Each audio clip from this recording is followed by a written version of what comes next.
So, welcome everybody. Let me ask you, how many of you have had a chance to read the book? Everybody read the book? A couple people read the book? That's what we came here today to talk about the book. And I just want you to know how seriously I took this book. This is my book right here. All these things. I read this book twice, and you can see I made some marks in the book. So let me tell you a little bit about the book and then raise some questions.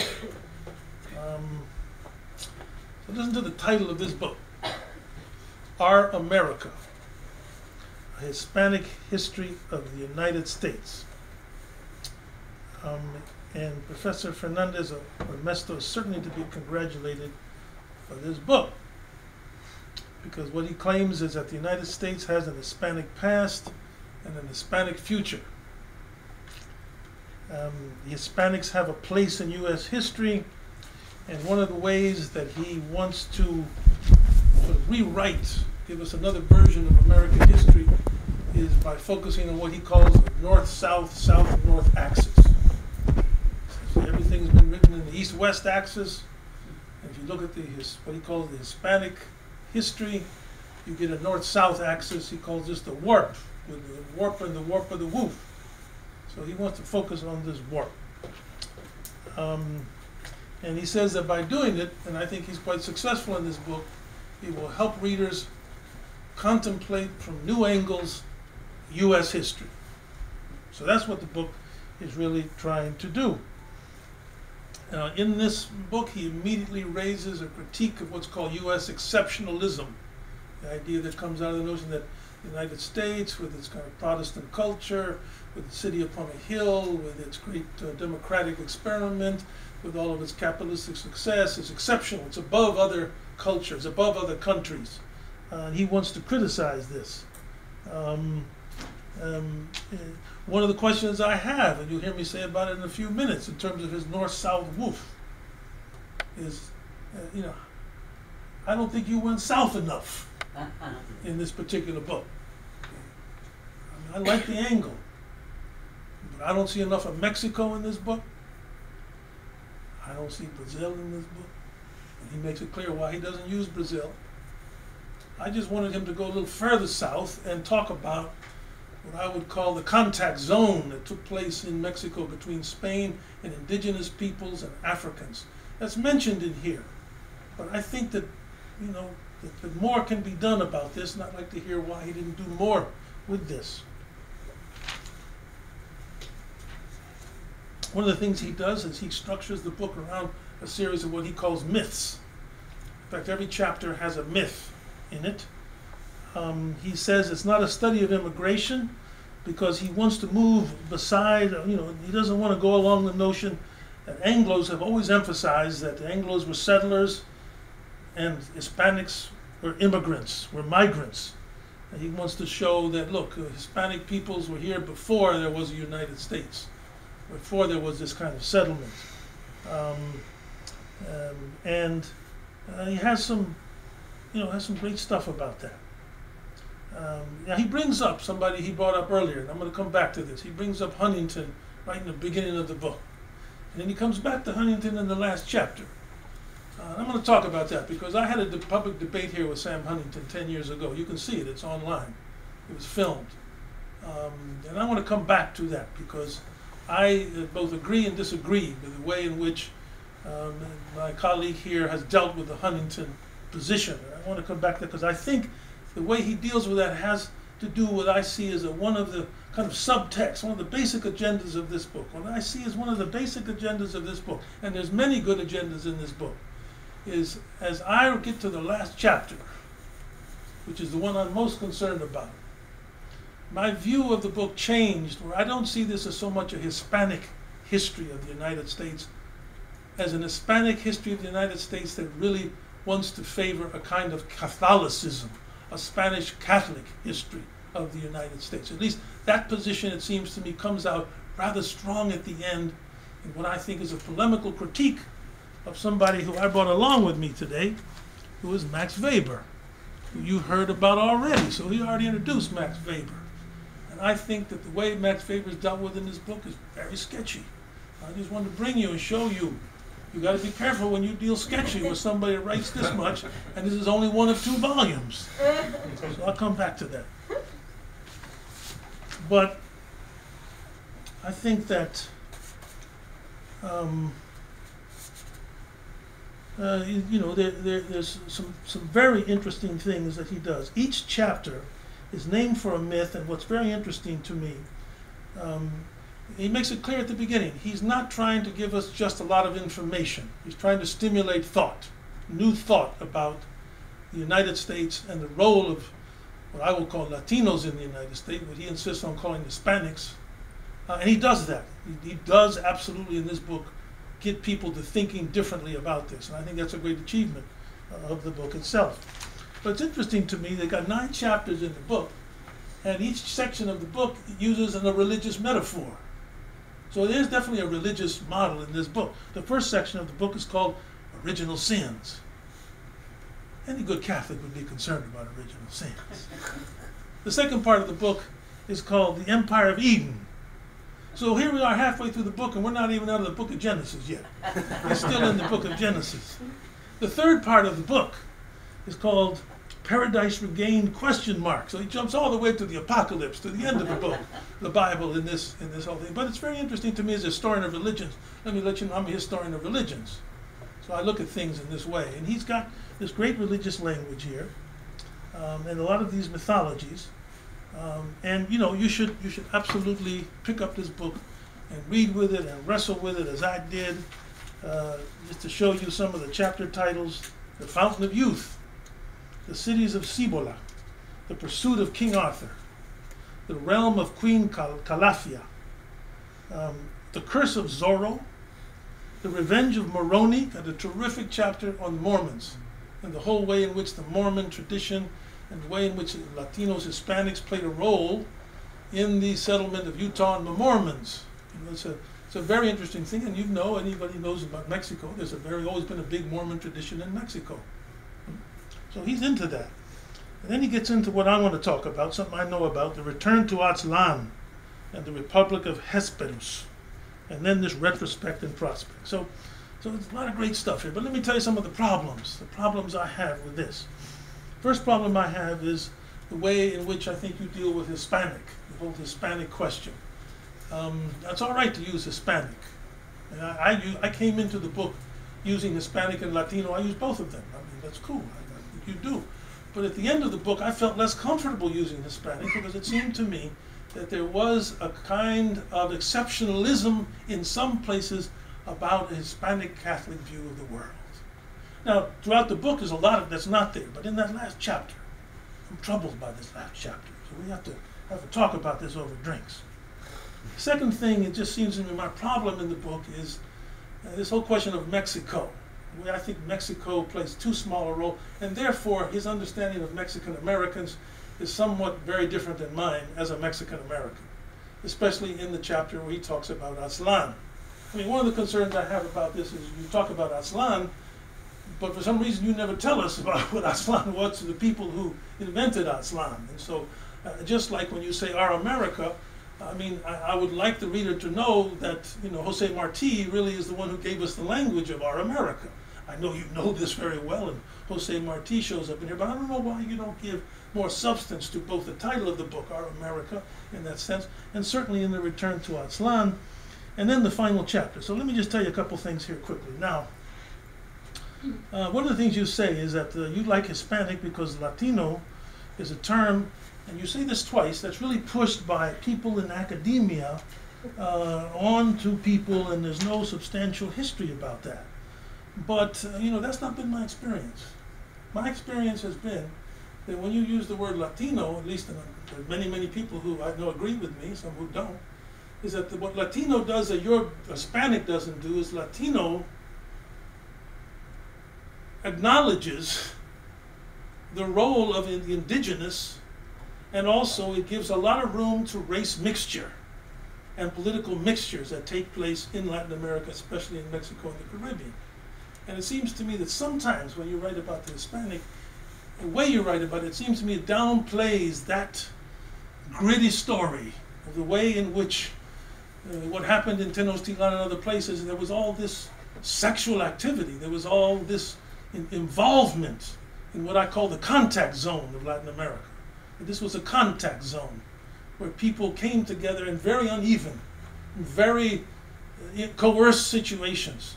But people on all sides were changing what was Hispanic, and Hispanic was changing what was indigenous, and African was getting changed. And so, you know, I don't want to have a big argument about Latino and Hispanic, because that's what the colonizer wants us to do. But I just felt there was a problem with the way that you dealt with this whole Latin thing, this Latino thing. And it seemed to me that in some places, let me just give you a couple of examples here, because I did read it so carefully. You know, you say here on page 76, for a Hispanic-focused history of the United States to ignore the presence and projection of British in America would therefore be as misguided as those conventional Anglo-centric histories I have denounced for sidelining Spain. And you go on about this, and I agree with that. But where's Mexico in this? Mexico! Bring me some Mexico in here. Because this was so important, especially in the last chapters where you're talking about the Mexican Americans. And so I think that was one particular problem. Now, every once in a while, something is said that concerns me about a kind of, I don't know if it's an attitude or a style. And I want to mention what you say about Junot Diaz here, the Dominican writer, because there's something there that just made me uncomfortable. Let me see if I can find it. XX11, yeah. Well, you're talking about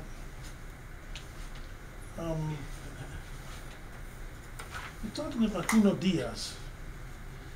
This is you, I'm quoting you. And you're talking about the English language and the Spanish language. And then you say, the idiom of the fictional dialogues by the acclaimed U.S. writer of Dominican birth, Junot Diaz, captures modern American hybridity. Most of the Spanish words in his macaronic lexicon are about sex. In Israel, his first short story, published in 1995, here come some of those words: tigres scrawl chocha, toto on the walls, and chingan, and chicas. It's as if Samuel Pepys, who chose Spanish along with French and Latin to conceal his diary's dirty thoughts from his wife and servants, reincarnated as a street urchin. And Diaz's profanities, like Gibbon's footnotes, were clad in the decent obscurity of a learned language. Yet the impression should be resisted.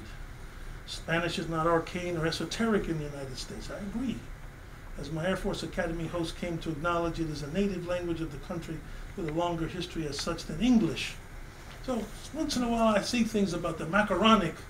I can't tell if you're putting down the way in which some of these linguistic combinations have come across, have been developed. Let me talk a little bit about, what I think I know best. So one of the terms I had in the book was how you handle the indigenous side of this stuff. And I saw a clue early on that by itself doesn't mean much, but I just wanted to help you when you revise the book. Because, at a certain page, on page 103, you have a section there, and you talk about this Aztec city called Xochicalco. You say, well, Xochicalco was, during the Aztec period, this city went down. Xochicalco collapsed 500 years before the Aztecs came. Xochicalco was not an Aztec city. Xochicalco was gone, before Spain was kind of out of its Muslim period. So that gave me, that means really nothing in a book like this. That's very small, but it tipped me off to how my man handles the indigenous. And I saw that coming again in this whole section of Return to Aztlán. You talk about what you call countercolonization, and you have a description of this countercolonization on page 248. And on 248, what you say, I've skipped over a lot of real good stuff, so I'm not just trying to be critical here. But on 248, you talk about this counter-colonization. And you say that, I call it counter-colonization, the reversal of the direction of global migration. When you're talking about these migrants. they set out to reclaim lost territory or colonize regions previously reserved for the imperial master races and head for the center and set up home in imperial heartlands. So I'm not sure about this countercolonization. My grandparents come here, they weren't doing any of that. They weren't coming to take over the land. They weren't counter-colonizing anything. There may be some counter-working, but I don't think this is, so I have a problem with counter-colonization. It seems to me that sometimes, especially in your concern to lay this critique about the Protestant ethic, that you go soft on the Spanish Catholic imperialism. And I don't know why you want to do that, because it sets you up, it seems to me, for a certain type of critique. You have this wonderful, wonderful phrase, you have this wonderful description here at some point of how good the Spanish monarchy treated people. The kind of, I'm not sure I can find it here, the kind of wonderful things that Spain brought. Spain brought a certain type of law. It brought a certain belief in that human beings could all be accepted into the church. That Spain brought things from Rome, and all that's true. But look what happened to the indigenous people when Spain came to Mexico. Look what happened to the fact that 90% of these people were dead in 100 years. Look at the kinds of things that someone like Motolinia tells us. He said when the Spaniards came, they brought the 10 plagues. And he lays out these plagues. And these plagues themselves, seems to me, are tremendously powerful.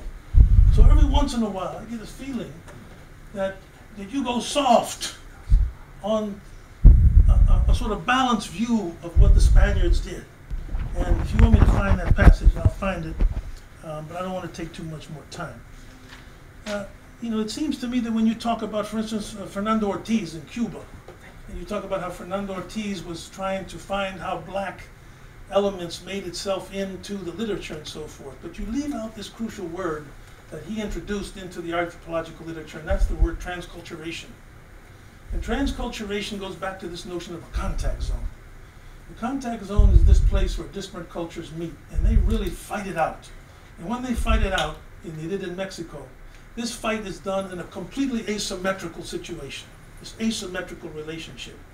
And this fight is bloody, it's sexy, it's political, and this kind of fight itself, it seems to me, is often missing in the way in which you talk about this. And so it concerns me that you don't use words like transculturation.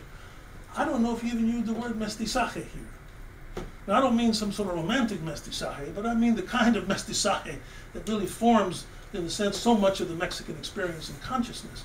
And so that made me concerned that you don't have much on the castas. I mean, there's references to these things.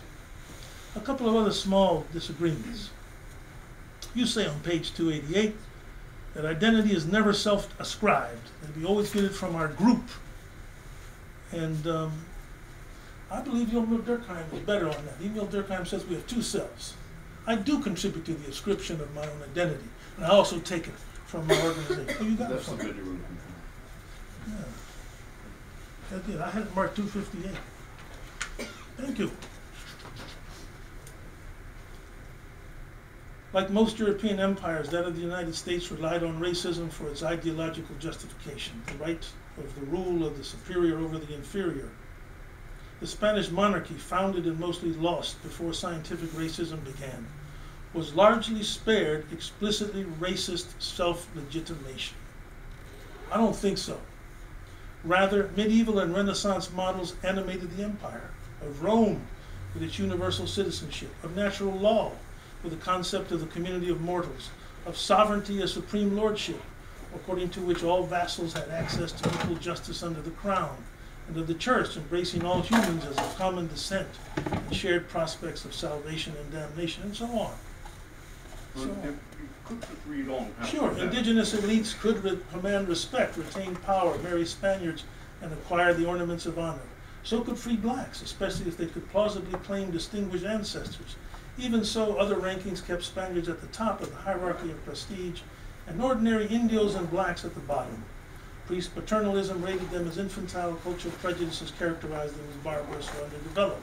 Yes, it's all there, but it's so soft, because what happened to these people is they were not only structured into these kind of castas, they were murdered, they were raped, they were excluded, they were degraded, and that kind of thing, what I'm trying to say is why you don't go to Mexico.